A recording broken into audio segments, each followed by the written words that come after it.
Hello दोस्तों, ज्ञानटेक में आप सभी का स्वागत है। आज हम मुंशी प्रेमचंद जी द्वारा लिखी एक बहुत ही प्रसिद्ध और मार्मिक कहानी पछतावा को पढ़ेंगे। तो चलिए वीडियो को शुरू करते हैं। पछतावा। पंडित दुर्गनाथ जब कॉलेज से निकले तो उन्हें जीवन निर्वाह की चिंता उपस्थित हुई। वे दयालु और धार्मिक थे। इच्छा थी कि ऐसा काम करना चाहिए जिससे अपना जीवन भी साधारणतः सुखपूर्वक व्यतीत हो और दूसरों के साथ भलाई और सदाचरण का भी अवसर मिले। वे सोचने लगे, यदि किसी कार्यालय में क्लर्क बन जाऊं तो अपना निर्वाह हो सकता है, किंतु सर्वसाधारण से कुछ भी संबंध न रहेगा। वकालत में प्रविष्ट हो जाऊं तो दोनों बातें संभव हैं, किंतु अनेकानेक यत्न करने पर भी अपने को पवित्र रखना कठिन होगा। पुलिस विभाग में दीन पालन और परोपकार के लिए बहुत से अवसर मिलते रहते हैं, किंतु एक स्वतंत्र और सद्विचार प्रिय मनुष्य के लिए वहां की हवा हानिप्रद है। शासन विभाग में नियम और नीतियों की भरमार रहती है। कितना ही चाहो पर वहां कड़ाई और डांट डपट से बचे रहना असंभव है। इसी प्रकार बहुत सोच विचार के पश्चात उन्होंने निश्चय किया कि किसी जमींदार के यहाँ मुख्ताराम बन जाना चाहिए। वेतन तो अवश्य कम मिलेगा, किंतु दीन खेतिहरों से रात दिन संबंध रहेगा, उनके साथ सद्व्यवहार का अवसर मिलेगा। साधारण जीवन निर्वाह होगा और विचार दृढ़ होंगे। कुंवर विशाल सिंह जी एक संपत्तिशाली जमींदार थे। पम दुर्गनाथ ने उनके पास जाकर प्रार्थना की कि मुझे भी अपनी सेवा में रखकर कृतार्थ कीजिए। कुंवर साहब ने इन्हें सिर से पैर तक देखा और कहा, पंडित जी, आपको अपने यहाँ रखने में मुझे बड़ी प्रसन्नता होती, किंतु आपके योग्य मेरे यहाँ कोई स्थान नहीं देख पड़ता। दुर्गनाथ ने कहा, मेरे लिए किसी विशेष स्थान की आवश्यकता नहीं है। मैं हर एक काम कर सकता हूँ। वेतन आप जो कुछ प्रसन्नतापूर्वक देंगे मैं स्वीकार करूंगा। मैंने तो ये संकल्प कर लिया है कि सिवा किसी रईस के और किसी की नौकरी न करूंगा। कुंवर विशाल सिंह ने अभिमान से कहा, रईस की नौकरी नौकरी नहीं, राज्य है। मैं अपने चपरासियों को 2 रुपया माहवार देता हूं और वे तंजेब के अंगरखे पहन कर निकलते हैं। उनके दरवाजों पर घोड़े बंधे हुए हैं। मेरे कारिंदे 5 रुपये से अधिक नहीं पाते, किंतु शादी विवाह वकीलों के यहाँ करते हैं। न जाने उनकी कमाई में क्या बरकत होती है। बरसों तनख्वाह का हिसाब नहीं करते। कितने ऐसे हैं जो बिना तनख्वाह के कारिंदगी या चपरासगिरी को तैयार बैठे हैं, परंतु अपना यह नियम नहीं। समझ लीजिए, मुख्ताराम अपने इलाके में एक बड़े जमींदार से अधिक रोब रखता है। उसका ठाट बाट और उसकी हुकूमत छोटे छोटे राजाओं से कम नहीं। जिसे इस नौकरी का चस्का लग गया है उसके सामने तहसीलदारी झूठी है।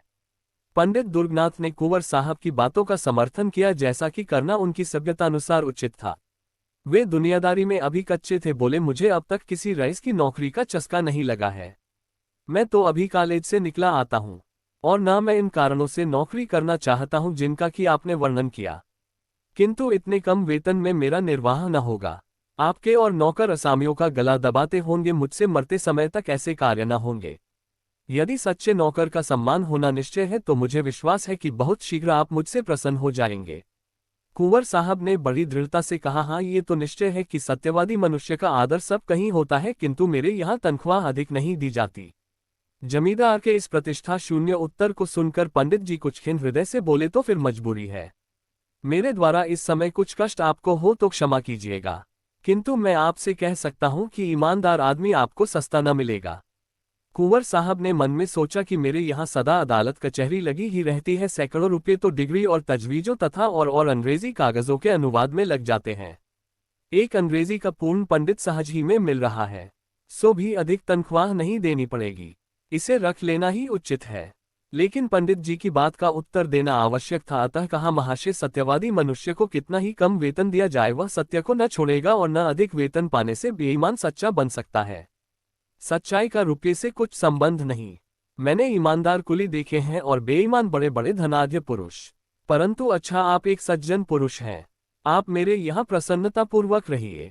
मैं आपको एक इलाके का अधिकारी बना दूंगा और आपका काम देखकर तरक्की भी कर दूंगा। दुर्गनाथ जी ने 20 रु मासिक पर रहना स्वीकार कर लिया। यहाँ से कोई 2.5 मील पर कई गांवों का एक इलाका चांदपार के नाम से विख्यात था। पंडित जी इसी इलाके के कारिंदे नियत हुए। 2 पंडित दुर्गनाथ ने चांदपार के इलाके में पहुंचकर अपने निवास स्थान को देखा तो उन्होंने कुंवर साहब के कथन को बिल्कुल सत्य पाया। यथार्थ में रियासत की नौकरी सुख संपत्ति का घर है। रहने के लिए सुंदर बंगला है जिसमें बहुमूल्य बिछौना बिछा हुआ था। सैकड़ों बीघे की सीर, कई नौकर चाकर, कितने ही चपरासी, सवारी के लिए एक सुंदर टांगन, सुख ठाट बाट के सारे सामान उपस्थित।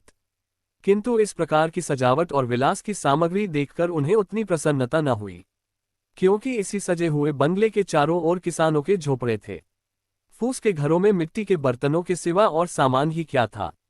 वहां के लोगों में वह बंगला कोट के नाम से विख्यात था। लड़के उसे भय की दृष्टि से देखते। उसके चबूतरे पर पैर रखने का उन्हें साहस न पड़ता। इस दीनता के बीच में इतना बड़ा ऐश्वर्ययुक्त दृश्य उनके लिए अत्यंत हृदय विदारक था। किसानों की ये दशा थी कि सामने आते हुए थर थर कांपते थे। चपरासी लोग उनसे ऐसा बर्ताव करते थे कि पशुओं के साथ भी वैसा नहीं होता। पहले ही दिन कई 100 किसानों ने पंडित जी को अनेक प्रकार के पदार्थ भेंट के रूप में उपस्थित किए, किंतु जब वे सब लौटा दिए गए तो उन्हें बहुत आश्चर्य हुआ। किसान प्रसन्न हुए किंतु चपरासियों का रक्त उबलने लगा। नाए और कहार खिदमत को आए किंतु लौटा दिए गए। अईरों के घरों से दूध से भरा हुआ मटका आया, वह भी वापस हुआ। तमोली एक धोली पान लाया किंतु वह भी स्वीकार न हुआ। असामी आपस में कहने लगे कि कोई धर्मात्मा पुरुष आए हैं, परंतु चपरासियों को तो ये नई बातें असह्य हो गईं। उन्होंने कहा, हुजूर अगर आपको ये चीजें पसंद न हो तो न ले, मगर रस्म को तो न मिटाएं। अगर कोई दूसरा आदमी यहाँ आएगा तो उसे नए सिरे से यह रस्म बांधने में कितनी दिक्कत होगी। यह सब सुनकर पंडित जी ने केवल यही उत्तर दिया, जिसके सिर पर पड़ेगा वह भुगत लेगा। मुझे इसकी चिंता करने की क्या आवश्यकता। एक चपरासी ने साहस बांधकर कहा, इन असामियों को आप जितना गरीब समझते हैं उतने गरीब ये नहीं है। इनका ढंग ही ऐसा है, भेष बनाए रहते हैं। देखने में ऐसे सीधे सादे मानो बेसीन की गाय हैं, लेकिन सच मानिए इनमें का एक आदमी हाईकोर्ट का वकील है। चपरासियों के इस वाद विवाद का प्रभाव पंडित जी पर कुछ न हुआ। उन्होंने प्रत्येक गृहस्थ से दयालुता और भाईचारे का आचरण करना आरंभ किया। सवेरे से 8 बजे तक तो गरीबों को बिना दाम औषधियां देते, फिर हिसाब किताब का काम देखते। उनके सदाचरण ने असामियों को मोह लिया। मालगुजारी का रुपया, जिसके लिए प्रति वर्ष कुर्की तथा नीलामी की आवश्यकता होती थी, इस वर्ष एक इशारे पर वसूल हो गया। किसानों ने अपने भाग सराहे और वे मनाने लगे कि हमारे सरकार की दिनों-दिन बढ़ती हो। 3. कुंवर विशाल सिंह अपनी प्रजा के पालन पोषण पर बहुत ध्यान रखते थे। वे बीज के लिए अनाज देते और मजूरी और बैलों के लिए रुपये। फसल कटने पर 1 का 1.5 वसूल कर लेते। चांद पार के कितने ही असामी इनके ऋणी थे। चैत का महीना था। फसल कट कट कर खलियानों में आ रही थी। खलियान में से कुछ अनाज घर में आने लगा था। इसी अवसर पर कुंवर साहब ने चांद पार वालों को बुलाया और कहा, हमारा अनाज और रुपया बेबाक कर दो। ये चैत का महीना है, जब तक कड़ाई न की जाए तुम लोग डकार नहीं लेते। इस तरह काम नहीं चलेगा। बूढ़े मलुका ने कहा, सरकार भला असामी कभी अपने मालिक से बेबाक हो सकता है। कुछ अभी ले लिया जाए, कुछ फिर दे देंगे। हमारी गर्दन तो सरकार की मुट्ठी में है। कुंवर साहब आज कोड़ी कोड़ी चुका कर यहाँ से उठने पाओगे। तुम लोग हमेशा इसी तरह हीला हवाला किया करते हो। मलुका विनय के साथ, हमारा पेट है, सरकार की रोटियां हैं, हमको और क्या चाहिए। जो कुछ उपज है वह सब सरकार ही की है। कुंवर साहब से मलुका की यह वाचालता सही न गई। उन्हें इस पर क्रोध आ गया। राजा रईस ठहरे।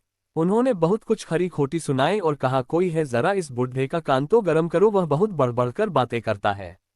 उन्होंने तो कदाचित धमकाने की इच्छा से कहा, किंतु चपरासी कादिर खां ने लपक कर बूढ़े की गर्दन पकड़ी और ऐसा धक्का दिया कि बेचारा जमीन पर जा गिरा।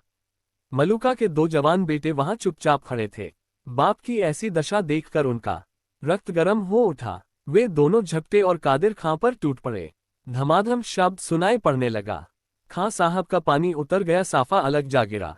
अचकन के टुकड़े टुकड़े हो गए, किंतु जबान चलती रही। मलुका ने देखा बात बिगड़ गई। वह उठा और कादिर खां को छुड़ाकर अपने लड़कों को गालियां देने लगा। जब लड़कों ने उसी को डांटा तब दौड़कर कुंवर साहब के चरणों पर गिर पड़ा। पर बात यथार्थ में बिगड़ गई थी। बूढ़े के इस विनीत भाव का कुछ प्रभाव न हुआ। कुंवर साहब की आंखों से मानो आग के अंगारे निकल रहे थे। वे बोले, बेईमान, आंखों के सामने से दूर हो जा, नहीं तो तेरा खून पी जाऊंगा। बूढ़े के शरीर में रक्त तो अब वैसा न रहा था, किंतु कुछ गर्मी अवश्य थी। समझता था कि ये कुछ न्याय करेंगे, परंतु ये फटकार सुनकर बोला, सरकार, बुढ़ापे में आपके दरवाजे पर पानी उतर गया और तिस पर सरकार हम ही को डांटते हैं। कुंवर साहब ने कहा, तुम्हारी इज्जत अभी क्या उतरी है, अब उतरेगी। दोनों लड़के सरोष बोले, सरकार अपना रुपया लेंगे कि किसी की इज्जत लेंगे। कुंवर साहब ऐंठ कर, रुपया पीछे लेंगे, पहले देखेंगे कि तुम्हारी इज्जत कितनी है। 4. चांद पार के किसान अपने गांव पर पहुंचकर पंडित दुर्गनाथ से अपनी राम कहानी कह ही रहे थे कि कुंवर साहब का दूत पहुंचा और खबर दी कि सरकार ने आपको अभी अभी बुलाया है। दुर्गनाथ ने असामियों को परितोष दिया और आप घोड़े पर सवार होकर दरबार में हाजिर हुए। कुंवर साहब की आंखें लाल थीं। मुख की आकृति भयंकर हो रही थी। कई मुख्तार और चपरासी बैठे हुए आग पर तेल डाल रहे थे। पंडित जी को देखते ही कुंवर साहब बोले, चांदपार वालों की हरकत आपने देखी? पंडित जी ने नम्र भाव से कहा, जी हाँ, सुनकर बहुत शोक हुआ। ये तो ऐसे सरकश न थे। कुंवर साहब, ये सब आप ही के आगमन का फल है। आप अभी स्कूल के लड़के हैं। आप क्या जाने कि संसार में कैसे रहना होता है। यदि आपका बर्ताव असामियों के साथ ऐसा ही रहा तो फिर मैं जमींदारी कर चुका। ये सब आपकी करनी है। मैंने इसी दरवाजे पर असामियों को बांध बांध कर उल्टे लटका दिया है और किसी ने छू तक न की। आज उनका ये साहस कि मेरे ही आदमी पर हाथ चलाएं। दुर्गनाथ कुछ दबते हुए, महाशय इसमें मेरा क्या अपराध? मैंने तो जब से सुना है तभी से स्वयं सोच में पड़ा हूं। कुंवर साहब, आपका अपराध नहीं तो किसका है? आप ही ने तो इनको सिर चढ़ाया, बेगाड़ बंद कर दी। आप ही उनके साथ भाईचारे का बर्ताव करते हैं, उनके साथ हंसी मजाक करते हैं। ये छोटे आदमी इस बर्ताव की कदर क्या जाने। किताबी बातें स्कूलों ही के लिए हैं। दुनिया के व्यवहार का कानून दूसरा है। अच्छा, जो हुआ सो हुआ। अब मैं चाहता हूं कि इन बदमाशों को इस सरकशी का मजा चखाया जाए। असामियों को आपने मालगुजारी की रसीदें तो नहीं दी हैं? दुर्गनाथ कुछ डरते हुए, जी नहीं, रसीदें तैयार हैं, लेकिन आपके हस्ताक्षरों की देर है। कुंवर साहब कुछ संतुष्ट होकर, ये बहुत अच्छा हुआ, शकुन अच्छे हैं। अब आप इन रसीदों को चिरागोली के सिपुर्द कीजिए। इन लोगों पर बकाया लगान की नालिश की जाएगी, फसल नीलाम कर लूंगा। जब भूखे मरेंगे तब सूझेगी। जो रुपया अब तक वसूल हो चुका है वह बीज और ऋण के खाते में चढ़ा लीजिए। आपको केवल ये गवाही देनी होगी कि यह रुपया मालगुजारी के मद में नहीं, कर्ज में वसूल हुआ है।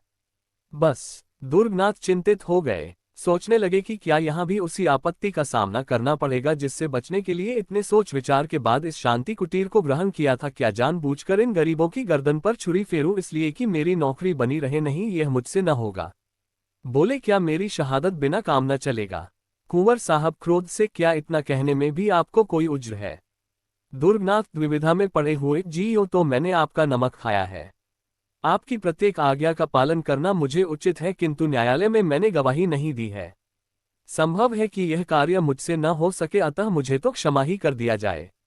कुंवर साहब, शासन के ढंग से ये काम आपको करना पड़ेगा, इसमें हाँ नहीं की कोई आवश्यकता नहीं। आग आपने लगाई है, बुझाएगा कौन? दुर्गनाथ दृढ़ता के साथ, मैं झूठ कदापि नहीं बोल सकता और न इस प्रकार की शहादत दे सकता हूं। कुंवर साहब कोमल शब्दों में, कृपा निधान, ये झूठ नहीं है। मैंने झूठ का व्यापार नहीं किया है।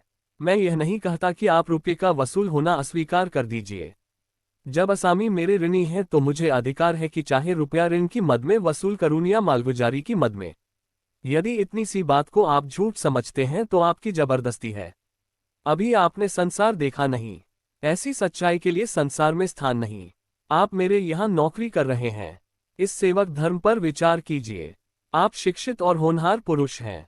अभी आपको संसार में बहुत दिन तक रहना है और बहुत काम करना है। अभी से आप ये धर्म और सत्यता धारण करेंगे तो अपने जीवन में आपको विपत्ति और निराशा के सिवा और कुछ प्राप्त न होगा। सत्यप्रियता अवश्य उत्तम वस्तु है, किंतु उसकी भी सीमा है, अति सर्वत्र वर्जयेत। अब अधिक सोच विचार की आवश्यकता नहीं। यह अवसर ऐसा ही है। कुंवर साहब पुराने खुर्राट थे। इस फैनकनत से युवक खिलाड़ी हार गया। 5। इस घटना के तीसरे दिन चांदपार के असामियों पर बकाया लगान की नालिश हुई। सम्मन आए। घर घर उदासी छा गई। सम्मन क्या थे? यम के दूत थे। देवी देवताओं की मिन्नतें होने लगीं। स्त्रियां अपने घर वालों को कोसने लगीं और पुरुष अपने भाग्य को।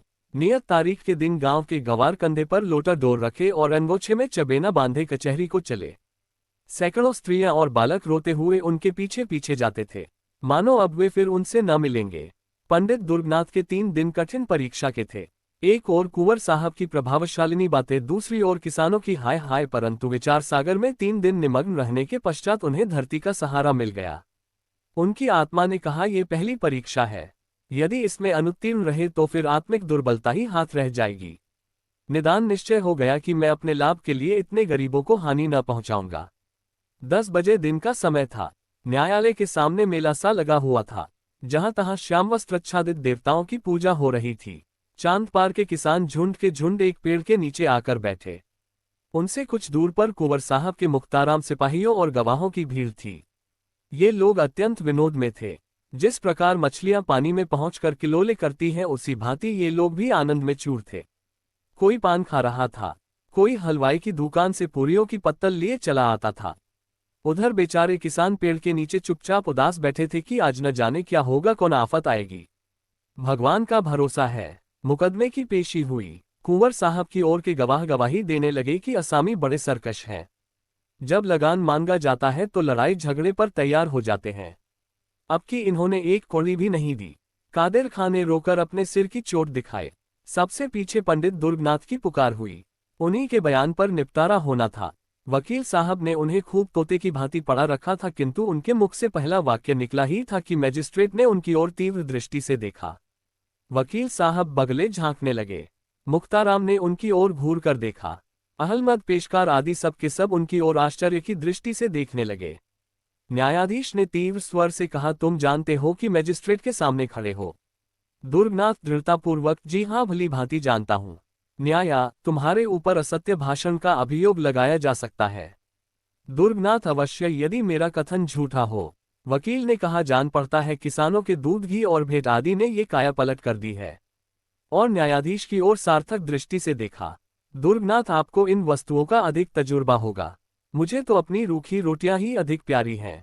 न्यायाधीश, तो इन असामियों ने सब रुपया बेबाक कर दिया है। दुर्गनाथ, जी हाँ, इनके जिम्मे लगान की एक कौड़ी भी बाकी नहीं है। न्यायाधीश, रसीदें क्यों नहीं दी? दुर्गनाथ, मेरे मालिक की आज्ञा। मजिस्ट्रेट ने नालिशें डिसमिस कर दी। कुंवर साहब को ज्यों ही इस पराजय की खबर मिली, उनके कोप की मात्र सीमा से बाहर हो गई। उन्होंने पंडित दुर्गनाथ को सैकड़ों कुवाक्य कहे, नमकहराम, विश्वासघाती, दुष्ट। मैंने उसका कितना आदर किया, किंतु कुत्ते की पूंछ कहीं सीधी हो सकती है। अंत में विश्वासघात कर ही गया। यह अच्छा हुआ कि पम। दुर्गनाथ मजिस्ट्रेट का फैसला सुनते ही मुख्ताराम को कुंजियां और कागज पत्र सुपुर्द कर चलते हुए। नहीं तो उन्हें इस कार्य के फल में कुछ दिन हल्दी और गुड़ पीने की आवश्यकता पड़ती। कुंवर साहब का लेन देन विशेष अधिक था। चांदपार बहुत बड़ा इलाका था। वहां के असामियों पर कई 100 रुपये बाकी थे। उन्हें विश्वास हो गया कि अब रुपया डूब जाएगा, वसूल होने की कोई आशा नहीं। इस पंडित ने असामियों को बिल्कुल बिगाड़ दिया। अब उन्हें मेरा क्या डर, अपने कारिंदों और मंत्रियों से सम्मति ली। उन्होंने भी यही कहा, अब वसूल होने की कोई सूरत नहीं। कागजात न्यायालय में पेश किए जाएं तो इनकम टैक्स लग जाएगा, किंतु रुपया वसूल होना कठिन है। उजरदारियां होंगी, कहीं हिसाब में कोई भूल निकल आई तो रही सही साख भी जाती रहेगी और दूसरे इलाकों का रुपया भी मारा जाएगा। दूसरे दिन कुंवर साहब पूजा पाठ से निश्चिंत हो अपने चौपाल में बैठे तो क्या देखते हैं कि चांदपार के असामी झुंड के झुंड चले आ रहे हैं। उन्हें ये देखकर भय हुआ कि कहीं ये सब कुछ उपद्रव तो न करेंगे, किंतु किसी के हाथ में एक छड़ी तक न थी। मलुका आगे आगे आता था। उसने दूर ही से झुककर वंदना की। ठाकुर साहब को ऐसा आश्चर्य हुआ मानो वे कोई स्वप्न देख रहे हों। 6 मलुका ने सामने आकर विनयपूर्वक कहा, सरकार, हम लोगों से जो कुछ भूल चूक हुई हो उसे क्षमा किया जाए। हम लोग सब हुजूर के चाकर हैं, सरकार ने हमको पाला पोसा है, अब भी हमारे ऊपर यही निगाह रहे। कुंवर साहब का उत्साह बढ़ा। समझे कि पंडित के चले जाने से इन सबों के होश ठिकाने हुए हैं।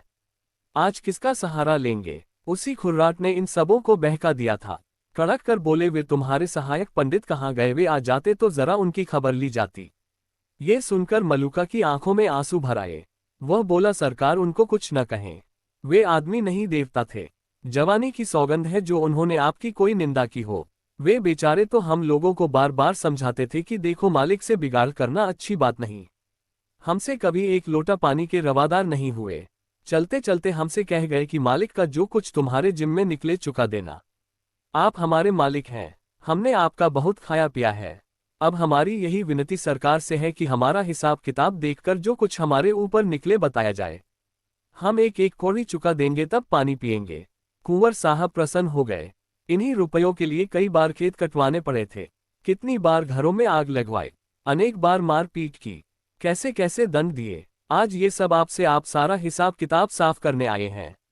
यह क्या जादू है? मुख्ताराम साहब ने कागजात खोले और असामियों ने अपनी अपनी पोटलियां, जिसके जिम्मे जितना निकला बेकान पूंछ हिलाए उतना द्रव्य सामने रख दिया।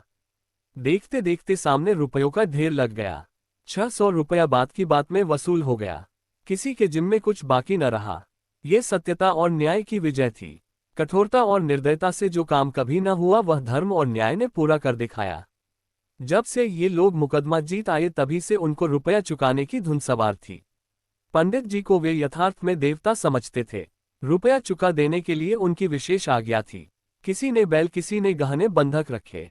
ये सब कुछ सहन किया, परंतु पंडित जी की बात न टाली। कुंवर साहब के मन में पंडित जी के प्रति जो बुरे विचार थे सब मिट गए। उन्होंने सदा से कठोरता से काम लेना सीखा था। उन्हीं नियमों पर वे चलते थे। न्याय तथा सत्यता पर उनका विश्वास न था, किंतु आज उन्हें प्रत्यक्ष देख पड़ा कि सत्यता और कोमलता में बहुत बड़ी शक्ति है। ये असामी मेरे हाथ से निकल गए थे, मैं इनका क्या बिगाड़ सकता था। अवश्य वह पंडित सच्चा और धर्मात्मा पुरुष था।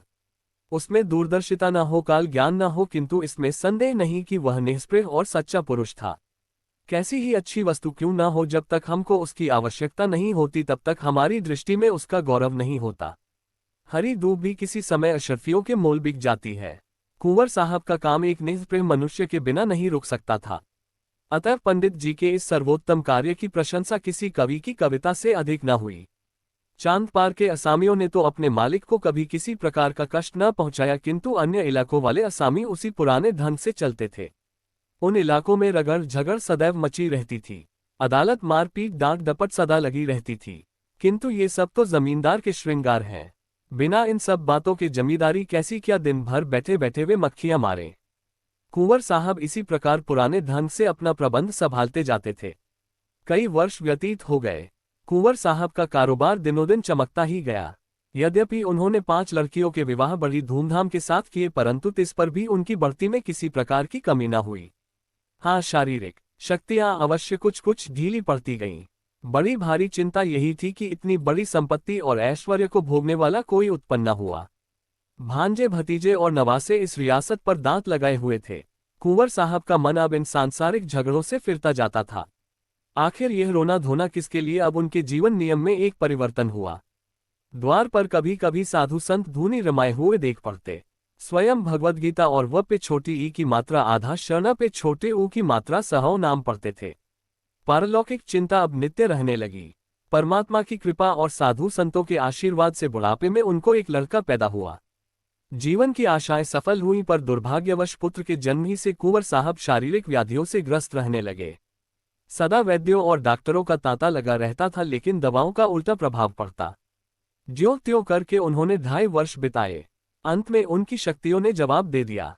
उन्हें मालूम हो गया कि अब संसार से नाता टूट जाएगा। अब चिंता ने और धर दबाया, ये सारा माल असबाब, इतनी बड़ी संपत्ति किस पर छोड़ जाऊं। मन की इच्छाएं मन ही मन रह गईं। लड़के का विवाह भी न देख सका। उसकी तोतली बातें सुनने का भी सौभाग्य न हुआ। हाय, अब इस कलेजे के टुकड़े को किसे सौंपूं जो इसे अपना पुत्र समझे। लड़के की माँ स्त्री जाति न कुछ जाने न समझे। उससे काबार संभलना कठिन है। मुख्ताराम गुमाश्ते कारिंदे कितने हैं, परंतु सबके सब स्वार्थी विश्वासघाती। एक भी ऐसा पुरुष नहीं जिस पर मेरा विश्वास जमे। कोर्ट ऑफ वार्ड्स के सुपुर्द करूं तो वहां भी वही सब आपत्तियां।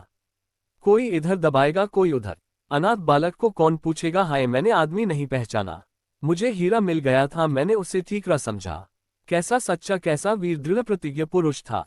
यदि वह कहीं मिल जाए तो इस अनाथ बालक के दिन फिर जाया। उसके हृदय में करुणा है, दया है। वह अनाथ बालक पर तरस खाएगा। हाँ, क्या मुझे उसके दर्शन मिलेंगे। मैं उस देवता के चरण धोकर माथे पर चढ़ाता, आंसुओं से उसके चरण धोता। वही यदि हाथ लगाए तो यह मेरी डूबती नाव पार लगे। 7 ठाकुर साहब की दशा दिन पर दिन बिगड़ती गई। अब अंतकाल आ पहुंचा। उन्हें पंडित दुर्गनाथ की रट लगी हुई थी। बच्चे का मुंह देखते और कलेजे से एक आह निकल जाती। बार बार पछताते और हाथ मलते। हाय, उस देवता को कहाँ पाऊं जो कोई उसके दर्शन कर दे। आधी जायदाद उस पर न्यौछावर कर दूं। प्यारे पंडित, मेरे अपराध क्षमा करो। मैं अंधा था, अज्ञानी था। अब मेरी बाह पकड़ो, मुझे डूबने से बचाओ। इस अनाथ बालक पर तरस खाओ। हितार्थी और संबंधियों का समूह सामने खड़ा था। कुंवर साहब ने उनकी ओर अधखुली आंखों से देखा। सच्चा हितैषी कहीं देख न पड़ा। सबके चेहरे पर स्वार्थ की झलक थी। निराशा से आंखें मूंद लीं। उनकी स्त्री फूट फूट कर रो रही थी। निदान उसे लज्जा त्यागनी पड़ी। वह रोती हुई पास जाकर बोली, प्राणनाथ, मुझे और इस असहाय बालक को किस पर छोड़े जाते हो। कुंवर साहब ने धीरे से कहा, पंडित दुर्गनाथ पर। वे जल्द आएंगे। उनसे कह देना कि मैंने सब कुछ उनको भेंट कर दिया। यह अंतिम वसीयत है।